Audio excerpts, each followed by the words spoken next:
They tried to make me, comfortable in the bush on the floor. They brought food. I told them that they should not worry. They brought drinks. And they even tried to show me that, no, it's not open. We didn't poison it, nothing at all. I said, they should not worry. Should they buy, there's something in my country, I'm from West Africa, Nigeria. So they went and brought gala, is a snack that is sealed. If I would like it, you trust them that they have not, opened it or poisoned it. They just wanted me to believe them. I said, they should not worry. That'll be fine. The one of them told me that, oh, you might be here for days. You don't know how long you'll be here. And after a while, you begin to faint. I said, you shouldn't worry. Let's wait till then. Okay, then when they saw that I wasn't bulging, I wasn't going to eat, I wasn't going to do anything, they didn't bother anymore. Then I was there. I prayed.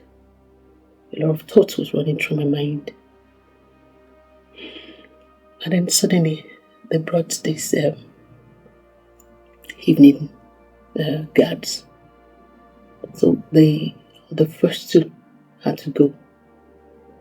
One thing about the first two guards is that one was very close, engaging, talking. But there was the other guy stood far away from me, stood in the bush, and he faced the bush. Probably he knows me, probably I honestly do not know. But I didn't see his face so clearly. Well, the other guy beside me that was gisting and playing, he's got tribal marks. He even asked me if he'd come and visit me in my house after my release. I said, yes, he can come. And I just preached to him. I just told him about Christ. I just told him that the life he was living is not worth it. He smiled. I don't know if he took it or not. And then they changed them and brought another set of guys. I can remember one of them vividly. The guy is a bit on the large side. So yeah, it's a bit big. And then he just sat close to me. And then the first thing he did was, I had my wedding ring on me.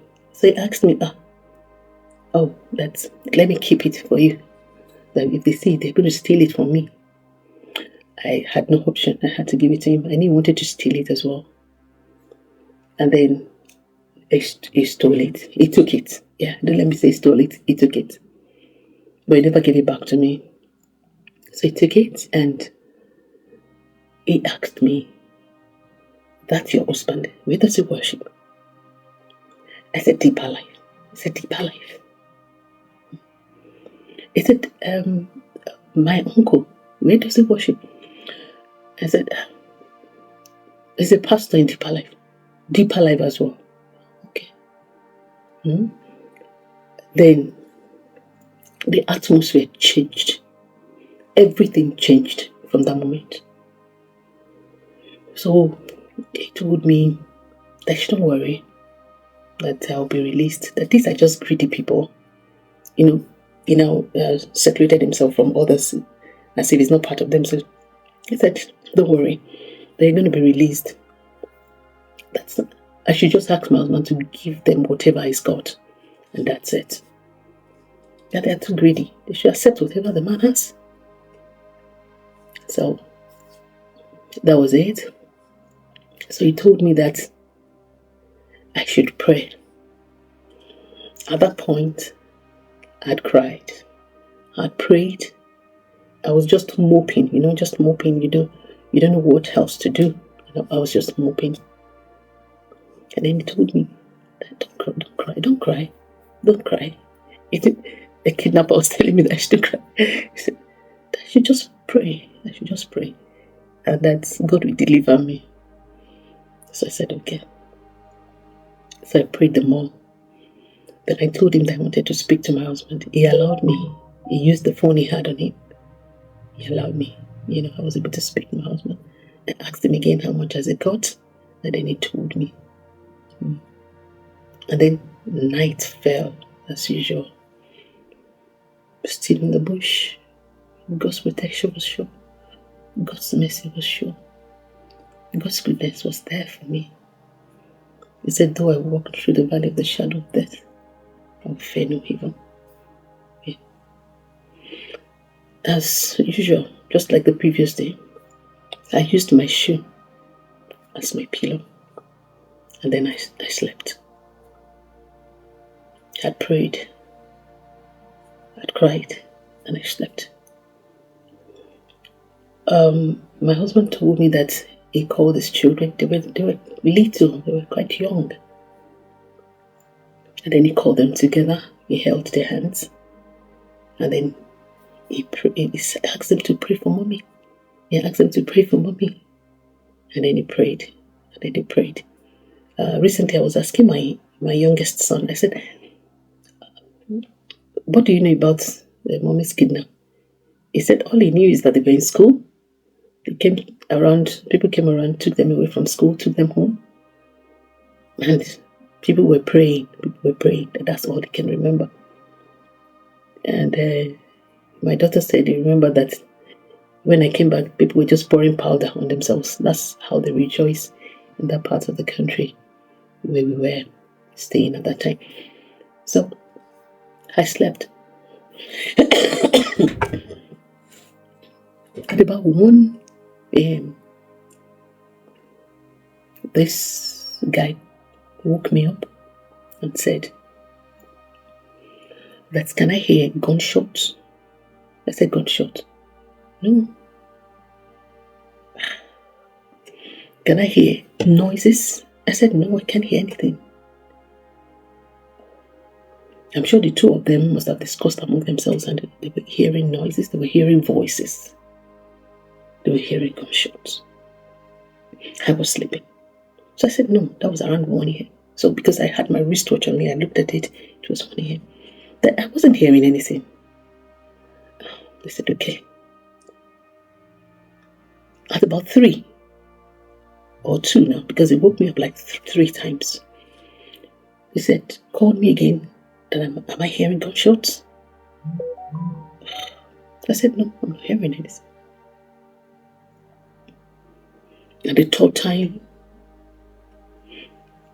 I understood a bit what was happening. They're hearing what I'm not hearing. The host of heaven was at work. It was a miracle. When I say miracle, I mean a miracle. Immediately, the environment was bright a bit at about 4 a.m. They called me and told me that they were going. That if police should come here, they would be the one arrested, and the main culprits would not be, known or arrested, and they would be the ones whose life would be on the line. And then, so they said they were going. Going to where? You're the one that brought me here. How can you go and leave me just here? Before I knew, they were gone. So as I started shouting, bros, because I was now alone in the bush. At that time of the day, I became scared. You can imagine the enemies running away from you, and you are not scared again. So I was not scared. So I just followed the path, and then I found myself on the road. I discovered that the bush is not even very deep inside. It's just by the roadside. I found myself on the road. You can imagine someone that slept on the floor for 2 nights and had been drenched, and the rain got dried on me. I was looking really dirty. My hair was already tattered, rough. So I tried to stop a few. We have these motorcycles. I tried to stop a few of them. When they see me, they will just speed off like a mad woman. This must be a mad woman coming out from the bush. Or they may not know my intention. They will just, they'll just speed off as soon as they get close to me. So, and I know that the leader of the gang, they normally come around at 4:30 a.m. So I just started walking very fast, and then I saw an elderly man. I said, please, I was kidnapped. Please, I was kidnapped. I don't know if this message gets to anyone, if it ever gets to that elderly man. God bless you. I don't know where you are. Thank you. Maybe it was an angel. I don't know. But if you are still living, God bless you. God prospers you. God perfect all that concerns you. Your children will know no lack in Jesus' name. And then he took me. He said, no, let's not run. Let's move into the nearest village. And then he moved into the nearest village. We got to the village. The king came out. They just took me straight to the king's palace. The king came out. He said, that they've been hearing that there are kidnappers in their community, the environment. But that they never knew it was that close. I shared my experience with him. So they said, oh, yeah, I should take them to the bush. I said, I can't go back into the bush. I just told them, directed them to the area. They went there. These kidnappers left. They left their guns. They left their phones. They left everything in the bush. To show you that, that's the exact location where I was kidnapped. So they were able to bring back my shoe, because I even ran out without my shoe. They were able to bring back my shoe. It was already crushed and spoiled, and the rain had, it was already bad. And then they brought back my shoe. So brought back the guns, brought back their phones, and everything that they had in the bush. And they brought it. The king happened to be a Christian as well. So he prayed. He then brought bread and cook. And at that time, I was already famished. So I ate it. Then they gave me phone to contact my husband, which I did. I was able to contact my husband. And my husband now, informed police officers, SSAs, and everybody started coming. It was a repeat of what happened in the Bible. God did it again. Yes. God showed up for me. They were hearing noises and voices. And then they because of that, they ran away. And it was nothing but the noise from heaven.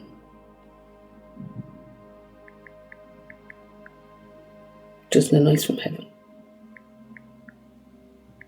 And they ran away, leaving me in the bush.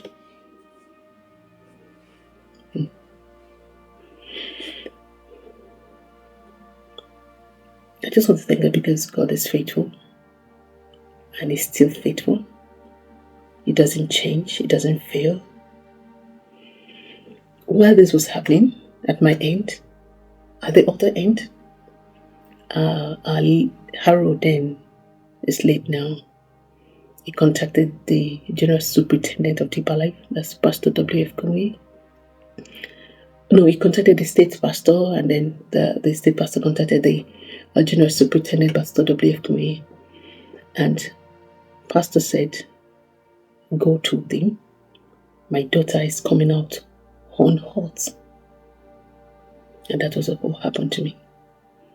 I came out unhurt. It was a mighty deliverance. God of heaven showed up. He showed up in a way that nobody could understand. By the time the news got back to the environment where we stayed, everybody was happy. Everybody was rejoicing. My husband is so much known and loved in the environment, and by the time we drove in, it was a celebration of joy. Our God is faithful. Our God is marvelous. Our God is gracious. So I don't know what situation you might be going through. Yeah, every case is never the same. Yeah, just as I did mention at the beginning, that there were some persons that I know that got kidnapped, never came back. There are a lot of news we've heard that have been killed, wasted life lost. Whatever your situation is, my God is alive. He is a wonderful God. He is a great God. If He can deliver me from the den of kidnappers, then He can deliver you. So what's that challenge? What is it? Is it barrenness? Is it sickness? Is it, name it? The name of Jesus is higher than them all. Yeah. All I can say is that all my life, the Lord has been faithful. All my life, you have been faithful. All my life, you have been so, so good. With every breath that I am able, I will sing of the goodness of God. I'm going to still share, a second part of this testimony. I want to talk briefly about the power of prayer and the power of unity. Yeah, I'll be talking about it in my next video. It may not come up immediately, and it could come up immediately, yeah, but it will come up at some point. Thank you very much. Thank you for always watching this channel. It's all about God, nothing more. All my life, God has been faithful. I don't know about you. I wouldn't have amounted to anything without Him. Yeah. God has been merciful. He's been gracious. He's been good to me. Although we eventually still had to leave my home country, yes, Nigeria, because of insecurity, because there was constant threat on our lives from gangs, kidnappers. But God saw us through. The years were there. God saw us through. For those that are in Nigeria, God will see you through. When it is not your time, it's not your time. No, nobody can take your life. Thank you very much. God bless you.